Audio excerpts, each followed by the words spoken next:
इस गहन विश्लेषण में स्वागत है। आज हम वयस्क जीवन के उन अलग अलग पड़ावों को समझने की कोशिश करेंगे जिनसे हम सब गुजरते हैं।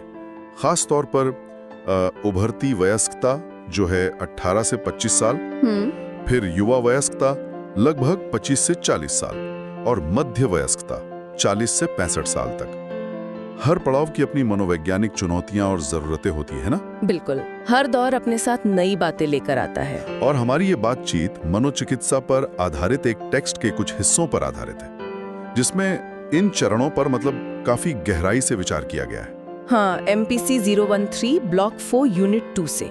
हाँ, तो मकसद ये है कि इन अहम दौर में आने वाली खास चुनौतियों और जो विकासात्मक काम हमें करने होते हैं उन पर थोड़ी रोशनी डाली जाए। पर ये याद रखना भी जरूरी है कि ये चरण कोई पानी तंग डिब्बे नहीं है। सही कहा। ये अक्सर एक दूसरे में घुल मिल जाते हैं और हर किसी का अनुभव बहुत अलग होता है। हाँ, असल लक्ष्य ये नहीं कि कोई अपनी उम्र के हिसाब से बर्ताव करे, बल्कि ये है कि व्यक्ति खुद बना रहे। बिल्कुल, स्वयं बने रहना महत्वपूर्ण है। तो चलिए शुरुआत करते हैं उभरती वयस्कता से, जिसे अक्सर एक शुरुआती या दहलीज पर खड़े होने वाला दौर कहा जाता है।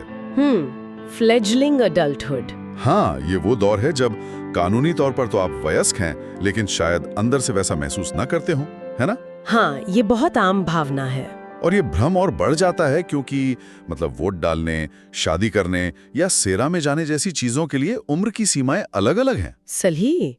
इसीलिए इसे उभरती हुई, दहलीज पर, या अंग्रेजी में कहें तो फ्लेजलिंग यानी पर निकलते हुए वयस्कता जैसे नाम दिए गए हैं। हाँ, और इस दौर के संदर्भ को समझना बहुत जरूरी है। आजकल के युवाओं के लिए वो पुराने सहारे जैसे परिवार, दोस्त या धार्मिक समुदाय शायद उतने मजबूत नहीं रहे जितने पहले हुआ करते थे।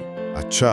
साथ ही जीवन में काफी अनिश्चितता है। करियर कहाँ जाएगा, कहाँ रहेंगे, शादी होगी या नहीं, बच्चे कब होंगे, कुछ भी तय नहीं लगता। हाँ, वो स्टेबिलिटी वाली फीलिंग नहीं होती। बिल्कुल। और पहले जैसे विश्वविद्यालय भी अब माता पिता की जगह लेने वाली भूमिका, वो जो कहते हैं ना इन लोको पेरेंटिस, वो नहीं निभाते। अच्छा। ये सब मिलकर एक अकेलेपन और ज्यादा असुरक्षित महसूस करने की भावना पैदा कर सकता है। और इसी माहौल का असर शायद इस बात पर भी पड़ता है कि इस उम्र के लोग थेरेपी में किस तरह की मुश्किलें लेकर आते हैं, जैसे कि परिवार या दोस्तों के साथ रिश्ते निभाना। हाँ, वो एक बड़ा मुद्दा होता है। एक तरफ माता पिता से थोड़ी दूरी बनाने की जरूरत महसूस होती है, दूसरी तरफ उनका सहारा खोने का डर भी लगा रहता है। और फिर वो बूमरैंग पीढ़ी वाली बात भी है। युवा घर छोड़ते तो हैं, पर शायद नौकरी ना मिलने या रहने की जगह महंगी होने की वजह से वापस आ जाते हैं। ये सब रिश्तों में तनाव पैदा कर सकता है। बिल्कुल सही कहा। परिवार से थोड़ी दूरी बनाने की ये कोशिश अक्सर अपनी पहचान को समझने की जद्दोजहद से जुड़ी होती है।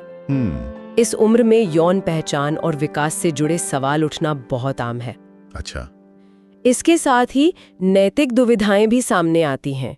किशोरावस्था का जो आदर्शवाद होता है, वो जब असल दुनिया की सच्चाइयों और अपनी या समाज की कमियों से टकराता है, तो एक तरह का मोहभंग हो सकता है। हाँ, मतलब वो आइडियलिज्म वर्सेस रियलिटी वाली बात। हाँ, बिल्कुल। ये समझना कि दुनिया और हम खुद दोनों ही अपूर्ण हैं, एक बड़ा कदम होता है। हाँ, और इन अंदरूनी सवालों के साथ साथ बाहरी दबाव भी कम नहीं होते। अपना करियर बनाना, कोई ढंग का काम ढूंढना, काम की जगह पे ढलना और पैसों की चिंता, ये सब बहुत आम मुद्दे हैं। बहुत ज्यादा। कई बार ऐसा लगता है कि ये युवा ना तो पूरी तरह किशोर रहे हैं, न ही पूरी तरह से स्थापित वयस्क, बस कहीं बीच में अटके हुए हैं। हाँ, वो इन बिटवीन वाली भावना। थेरेपी के लिहाज से देखें तो यहाँ पीढ़ियों के बीच का फासला भी एक दिलचस्प पहलू बन जाता है। अच्छा, कैसे? थेरेपिस्ट अक्सर इन युवाओं से उम्र में काफी बड़े होते हैं, तो दुनिया को देखने के नजरिए में फर्क हो सकता है। हाँ, ये तो है। इस नई पीढ़ी का अपनी राह बनाना, उनका संघर्ष, ये पुरानी पीढ़ी की उस भावना को चुनौती दे सकता है कि हम जिम्मेदार हैं या हमें सब पता है। और एक बहुत बड़ा मिथक जिसे तोड़ने की जरूरत है, वो ये कि वयस्कता कोई एक मंजिल है, एक स्थिर अवस्था। हाँ, ये सोच बहुत गड़बड़ करती है। हाँ, ये सोच हमारी उम्मीदों पर और हम खुद को कैसे आंकते हैं, इस पर बहुत गलत असर डालती है। वयस्कता भी एक सफर है, मंजिल नहीं। ये बहुत अहम बात है। अच्छा, उभरती वयस्कता के इस बीच वाले एहसास से आगे बढ़ते हैं युवा वयस्कता की ओर, यानी लगभग 25 से 40 साल का दौर। कहा जाता है कि ये स्थिरीकरण और असली जिंदगी का चरण है। यहाँ क्या बदलाव आता है? हाँ, आमतौर पे इसे ऐसे ही देखा जाता है। ऐसा लगता है कि जीवन अब उतना अस्थायी या ट्रायल रन जैसा नहीं लगता, बल्कि ज्यादा पक्का महसूस होता है। हाँ, एक समय जब चीजें जमने लगती हैं, एक ढांचा बनने लगता है। करियर, जीवन शैली, दोस्ती, रिश्ते, ये सब ज्यादा स्थिर नजर आते हैं। जैसे वो बेफिक्री वाली आजादी जो शायद पहले थी, वो कम हो जाती है, या परिवार के साथ रिश्ते बदल जाते हैं। बिल्कुल। समाज का दबाव होता है कि अब आप स्वतंत्र बने, अपने पैरों पर खड़े हों। हाँ। लेकिन इसका मतलब ये नहीं कि परिवार से रिश्ते खत्म हो जाते हैं, बल्कि उनका रूप बदल जाता है। चुनौती ये होती है कि माता पिता और बच्चों वाली निर्भरता के रिश्ते से निकलकर वयस्कों के बीच बराबरी का रिश्ता कैसे कायम किया जाए। कई बार लोग दूरी बनाकर करीबी, मतलब इंटीमेसी एट अ डिस्टेंस निभाते हैं, यानी साथ न रहते हुए भी जुड़े रहना। अच्छा। लेकिन जिन परिवारों में रिश्ते बहुत ज्यादा उलझे हुए या तनाव भरे रहे हों, वहाँ युवाओं के लिए मुश्किल हो सकता है कि वो पुरानी भूमिकाओं में वापस जाए बिना परिवार से जुड़ाव बनाए रखें। और इस चरण में जीवन जीने के तरीके भी काफी अलग-अलग हो सकते हैं। और शायद उभरती वयस्कता के कुछ मुद्दे, जैसे जिम्मेदारियां लेने में हिचकिचाहट, यहाँ भी बने रह सकते हैं। हाँ, ये मुमकिन है। यहीं पर एरिक एरिक्सन की वो बात याद आती है, अंतरंगता बनाम अलगाव, इंटीमेसी वर्सेस आइसोलेशन। स्रोत में भले ही उम्र 20-45 बताई गई हो, पर ये इस दौर का एक मुख्य काम है, गहरे समर्पित रिश्ते बनाने की जरूरत। क्या हम दूसरों के साथ जुड़ पाते हैं या अकेले रह जाते हैं? हाँ, ये सवाल बहुत मायने रखता है। 1970 में केनेथ केनिस्टन ने भी युवा वर्ग की बात की थी, जिनमें खुद को लेकर और समाज को लेकर एक तरह की दुविधा होती है। लगता है कि संभावनाएं अनंत है, लेकिन करियर, समाज, जीवन शैली को लेकर बड़े सवाल अनसुलझे रहते हैं। और जेफरी आर्नेट ने 2000 में उभरते वयस्क या एमर्जेंट अडल्ट की जो अवधारणा दी, वो इसी लंबे खिंचते दौर को समझने में मदद करती है। हाँ, उन्होंने बताया कि कैसे सामाजिक बदलावों ने इसे प्रभावित किया है। बिल्कुल। जैसे आजकल अच्छी नौकरी के लिए ज्यादा पढ़ाई जरूरी है, लेकिन उतनी पढ़ाई के बाद भी शुरुआती नौकरियां कम हैं। सही बात है। शादी में देरी हो रही है क्योंकि शादी से पहले संबंध, साथ रहना यानी कोहैबिटेशन, गर्भ निरोधक ज्यादा स्वीकार्य हैं, और महिलाओं के पास करियर के ज्यादा विकल्प हैं। तो हुआ ये है कि विकल्प बढ़ गए हैं, पर रास्ते उतने साफ नहीं रहे। इसे एरनेट ने वयस्कता की बदलती समय सारणी कहा। अच्छा, changing time table for adulthood. हाँ, नतीजा ये कि कई युवा यात्राएं करके, बड़ी जिम्मेदारियों से बचकर या बिना पैसे वाली इंटर्नशिप करके मानो वयस्क जीवन शुरुआत को टाल रहे हों। तो इन सब अनिश्चितताओं और बदलावों के बीच थेरेपी में यहाँ किन गहराइयों पर ध्यान जाता है? क्या ये अपनी पहचान को और मजबूत करने का समय है, अपने मूल्यों, अपने रुचियों को समझने का? हाँ, पहचान की खोज जारी रहती है, लेकिन शायद अब ये ज्यादा ठोस रूप लेने लगती है। या फिर उस अस्थिरता से जूझने का वो जो बीच में होने वाली भावना है, निर्भरता और आजादी के बीच का तनाव। हाँ, ये सब बहुत अहम है। अस्थिरता से निपटना और संभावनाओं के बोझ को संभालना भी बड़ा काम है। और दिलचस्प बात यह है कि हमारा दिमाग भी इस दौरान विकसित हो रहा होता है। एक NIMH अध्ययन बताता है कि दिमाग का अगला हिस्सा, प्रीफ्रंटल कॉर्टेक्स और सेरिबेलम, जो भावनाओं को नियंत्रित करने और ऊंचे दर्जे की सोच, समझ जैसे योजना बनाना के लिए जिम्मेदार हैं, वो 25 साल की उम्र के आसपास तक पूरी तरह परिपक्व होते हैं। ओह, अच्छा, तो इसका असर युवाओं के आवेग नियंत्रण और भविष्य की योजना बनाने की क्षमता पर पड़ता है? हाँ, बिल्कुल पड़ता है। और इसी उम्र में कई गंभीर मानसिक स्वास्थ्य समस्याएं भी पहली बार सामने आ सकती हैं या ज्यादा स्पष्ट हो सकती हैं, जैसे बाइपोलर डिसऑर्डर, सिजोफ्रेनिया, नशे की लत, खाने से जुड़े विकार। हाँ, डिप्रेशन, एंजाइटी। हाँ, ये मुश्किलें जीवन के रास्ते चुनने के पहले से ही जटिल सवालों को और भी उलझा देती हैं। बिल्कुल। थेरेपिस्ट के साथ रिश्ते की बात करें तो वो भी अलग अलग रूप ले सकता है। कभी कभी लोग थेरेपिस्ट में एक सहायक माता पिता की छवि ढूंढते हैं। अच्छा। खासकर अगर उन्हें अपने असली माता पिता से वो सहारा नहीं मिला। तो कभी ठीक इसके उलट वो चाहते हैं कि उन्हें एक सक्षम वयस्क की तरह देखा जाए। मतलब उन्हें कोई गाइड चाहिए, अथॉरिटी फिगर नहीं। सही। थेरेपी उन्हें अपने माता पिता से एक स्वस्थ तरीके से अलग होने में मदद कर सकती है, आजादी से जुड़े डर और अपराध बोध को समझने में और अकेलेपन की भावना से लड़ने में। ग्रुप थेरेपी कमाल का काम कर सकती है, क्योंकि वहाँ युवाओं को एहसास होता है कि वो अकेले नहीं हैं जो इन चीजों से गुजर रहे हैं। ये तो बहुत मददगार हो सकता है। और इसी दौर में जीवन के बड़े फैसले भी सामने आते हैं। बच्चे पैदा करने हैं या नहीं, अगर हाँ तो कब। हाँ, गर्भधारण से जुड़ी मुश्किलें, माँ बाप बनने का नया अनुभव, काम और घर के बीच संतुलन बनाने की जद्दोजहद, और रिश्तों में तनाव की संभावना, ये सब बड़े मुद्दे हैं। बिल्कुल। और एक और पहलू है जिससे निपटना पड़ सकता है, वो है गैर घटनाएं या नॉन इवेंट्स। अच्छा, ये क्या होता है? मतलब वो चीजें जो नहीं हुई, वो करियर जो बन नहीं पाया, वो रिश्ता जो पनप नहीं सका, वो बच्चा जो दुनिया में नहीं आया। ओ, समझ गया, जो उम्मीदें पूरी नहीं हुई। हाँ, समाज ने जो उम्मीदें बना रखी हैं, जब वो पूरी नहीं होती तो उसका भी असर पड़ता है। और जैसे आपने कहा, पहली बार माँ बनने की औसत उम्र बढ़ गई है, जो दिखाता है कि बच्चे पैदा करने से जुड़े फैसले और मुद्दे अब जीवन में बात तक भी खिंच सकते हैं। ठीक है, अब युवा वयस्कता से आगे बढ़कर मध्य वयस्कता पर आते हैं, यानी मोटे तौर पर 40 से 65 साल का दौर। इसे अक्सर पुनर्मूल्यांकन और उत्पादकता, मतलब जेनरेटिविटी का समय कहा जाता है। ये वो वक्त होता है जब जिंदगी में कई तरह की भूमिकाएं, मांगें और मौके एक साथ सामने खड़े होते हैं, और कभी-कभी एक दूसरे से टकराते भी हैं। हाँ, और इतिहास में मध्य जीवन को अलग-अलग तरीकों से देखा गया है।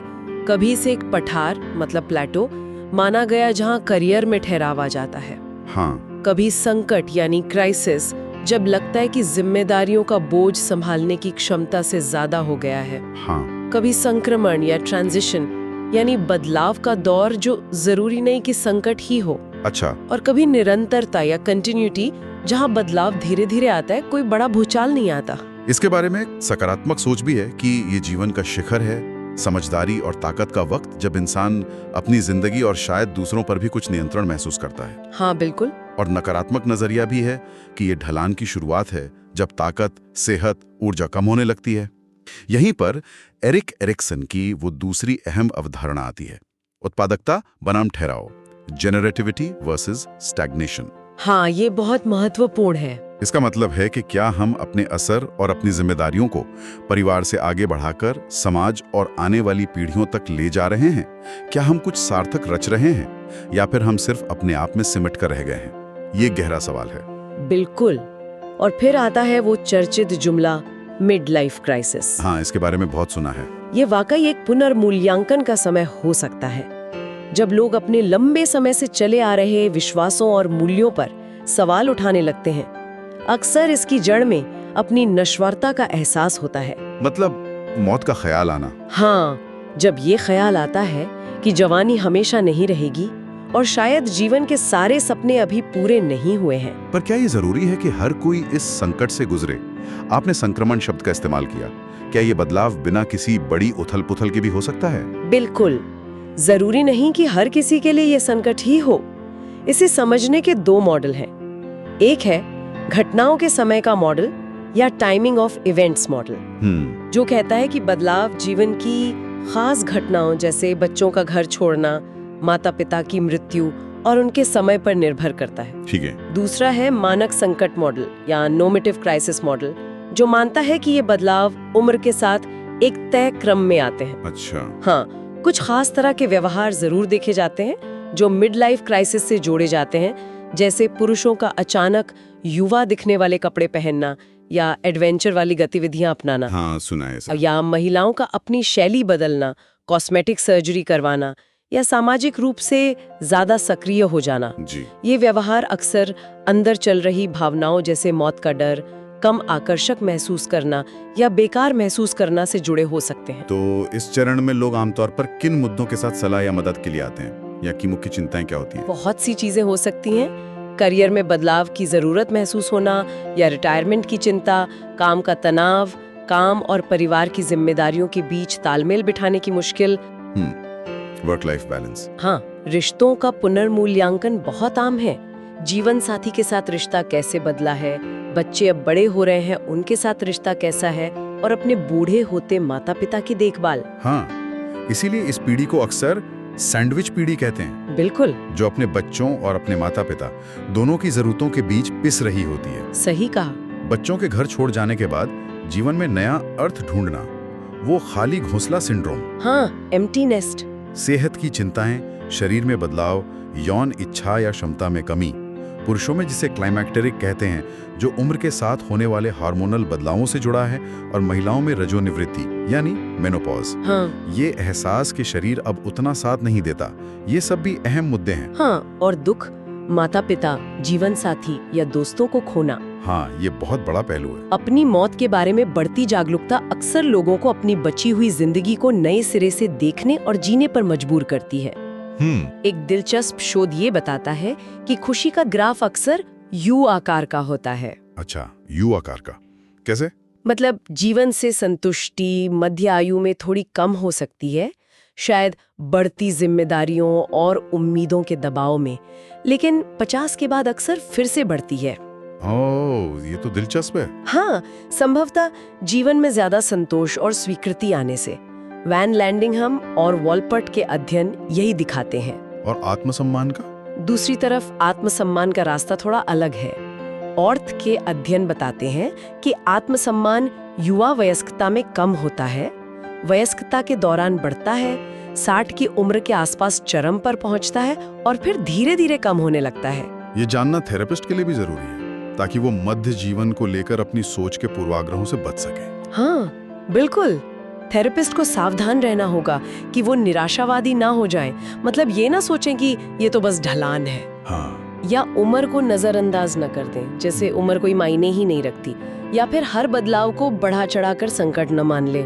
मिसाल के तौर पर रजोनिवृत्ति यानी मेनोपॉज को सिर्फ एक शारीरिक समस्या की तरह देखने के बजाय ये समझना जरूरी है कि ये समाज द्वारा गढ़ा गया अनुभव भी है। अच्छा। और कुछ महिलाओं के लिए ये मासिक धर्म के झंझटों से मुक्ति का समय भी हो सकता है। ये एक अलग नजरिया है। तो हमने इन 3 मुख्य पड़ावों, उभरती युवा और मध्य वयस्कता पर बात की, और जैसा हमने शुरू में कहा था, ये दोहराना जरूरी है कि ये चरण अलग अलग विशेषताओं वाले होते हुए भी एक दूसरे से जुड़े हुए हैं। हाँ, बिल्कुल। जीवन के इन लेबलों से मदद मिलती है, पर हर इंसान का अपना सफर सबसे ज्यादा मायने रखता है। बिल्कुल। और अगर हम देखें तो कुछ बुनियादी मनोवैज्ञानिक विषय हैं जो जीवन के हर चरण में किसी न किसी रूप में मौजूद रहते हैं।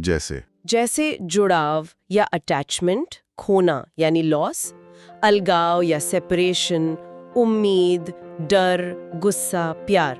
ये भावनाएं और जरूरतें हमेशा हमारे साथ रहती हैं, बस उनका रूप बदलता रहता है। सही बात है। और जीवन के काम भी एक दूसरे को प्रभावित करते हैं। जैसे हो सकता है एक 30 साल का व्यक्ति और एक 45 साल का व्यक्ति, दोनों के बच्चे छोटे हों, टॉडलर हों, तो वो खुद को एक जैसे जीवन चरण में महसूस करें।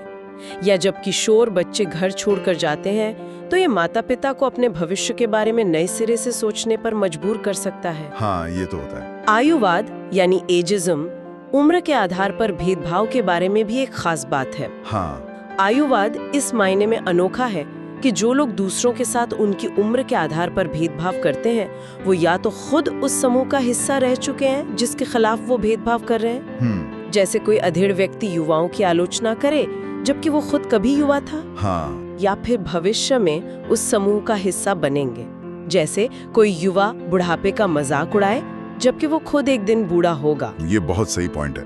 ये सोच जीवन के अलग अलग चरणों के बीच एक बनावटी हम बनाम वो का विभाजन खड़ा कर देती है। बिल्कुल। तो हमने वयस्क जीवन के इन चरणों की यात्रा को देखा, उभरती वयस्कता की अनिश्चितताओं और खोज से लेकर युवा वयस्कता के स्थिरीकरण और विकल्पों के जरिए मध्य आयु के पुनर्मूल्यांकन और जिम्मेदारियों तक। और ये समझा कि ये चरण कैसे एक दूसरे से जुड़े हैं और हर रास्ता कितना अनूठा है। हाँ, और जाते जाते श्रोताओं के लिए एक सवाल छोड़ जाते हैं जो हमारी चर्चा से ही निकला है, पर शायद हमने सीधे तौर पर बात नहीं की। हाँ, जरूर। ये देखते हुए कि जीवन के चरण कितने मिले जुले हैं और समाज में वयस्कता की समय सारणी कैसे बदल रही है, जीवन के कुछ बड़े पड़ाव जैसे करियर, साथी चुनना, माता पिता बनना के लिए तैयार होने की हमारी समझ को कैसे बदलने की जरूरत है। सोचने वाली बात है। जिंदगी के रास्ते इतने अलग अलग और सीधे न होकर घुमावदार होते जा रहे हैं। ये एक बहुत ही प्रासंगिक सवाल है आज के दौर में। इस गहन विश्लेषण में शामिल होने के लिए धन्यवाद।